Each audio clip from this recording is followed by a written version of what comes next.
Hello बच्चों, चलो इस प्रश्न को पढ़ते हैं। इस प्रश्न में पूछा हुआ है एथीन के कार्बन परमाणु की संकरण अवस्था क्या है, ये आपको बताना है। तो चलो सबसे पहले हम इस प्रश्न की मुख्य अवधारणा को सीखते हैं।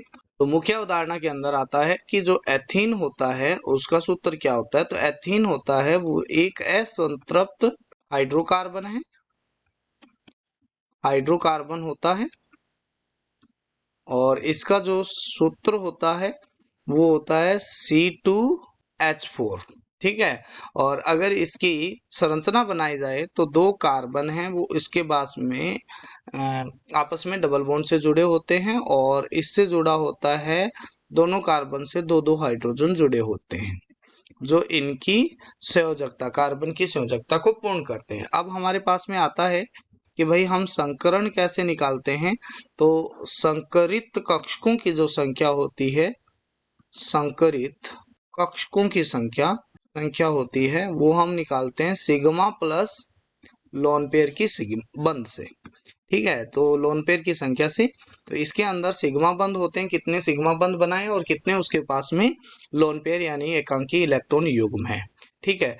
अगर संकरित कक्षकों की संख्या, संकरित कक्षकों की संख्या 2 होती है तो उसके अंदर संकरण होता है वो होता है sp।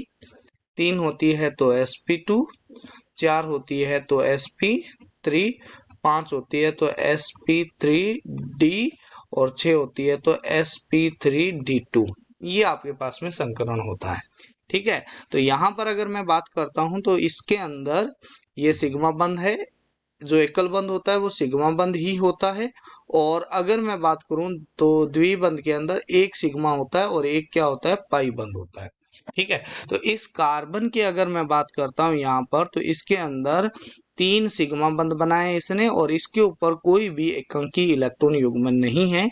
तो इसका मतलब संकरित कक्षकों की संख्या आ गई 3, और इसका जो संकरण हो जाएगा वो हो जाएगा sp2। सिमिलर इसने भी क्या बनाए, 3 सिग्मा बंध बनाए और एक इसके ऊपर 0 लोन पेयर है। तो इसका मतलब इसमें भी संकरित कक्षकों की संख्या 3 है, और 3 है तो इसका भी हाइब्रिडाइजेशन क्या हो जाएगा, sp2। तो हमारे पास में आ जाएगा कि कार्बनों का संकरण अवस्था होती है वो क्या होती है, sp2 होती है। आशा करते हैं मुख्य अवधारणा के आधार पर आपको इस प्रश्न का उत्तर समझ में आया होगा। धन्यवाद।